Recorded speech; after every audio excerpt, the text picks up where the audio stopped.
O Procon divulgou uma pesquisa de preços com os ingredientes da torta capixaba em Vitória. Uma tradição em muitas famílias na Semana Santa, né? Pois a diferença entre um supermercado e outro é impressionante. Só para dar algum exemplo, o bacalhau do Porto, por exemplo, que pode sair por R$ 48,00 ou por R$ 94,00, quase o dobro. Aqui no estúdio eu converso com o economista e também presidente do Conselho Regional de Economia, Eduardo Araújo. Bom dia. Bom dia, Andressa. Eduardo, então é normal ter tanta diferença, quase 100% aí, quase o dobro?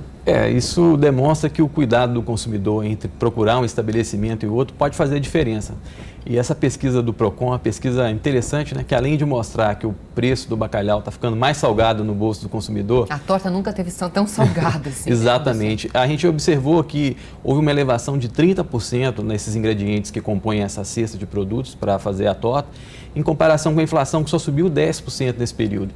Então essa é uma das informações. Então subiu mais que a inflação. Mais que a inflação. E a outra constatação também que a gente pode observar com os dados dessa pesquisa é que ao fazer uma receita, por exemplo, de uma torta capixaba para 8 pessoas, você gastaria alguma coisa em torno de R$ 220 se você fosse comprar nos estabelecimentos com menor preço. E se você, por exemplo, fosse fazer essa mesma compra desses produtos em estabelecimentos de maiores preços, gastaria alguma coisa em torno de 300. Então, de 220 para 300. Para 300 reais. Olha quanta receita, diferença. Exatamente. E se a pessoa deixasse também para fazer a compra, por exemplo, num restaurante, que eu fiz uma pesquisa, seria alguma coisa em torno de 380. Então, você vê que daí já sai de 220 para 380. E existe também uma questão que é uma dica de alguns chefes de cozinhas, que seria no caso de fazer a substituição do bacalhau, por exemplo, por filé de merluza. Isso faria com que, no final das contas, o preço dessa receita ficaria um pouco mais barato, alguma coisa em torno de R$ 160.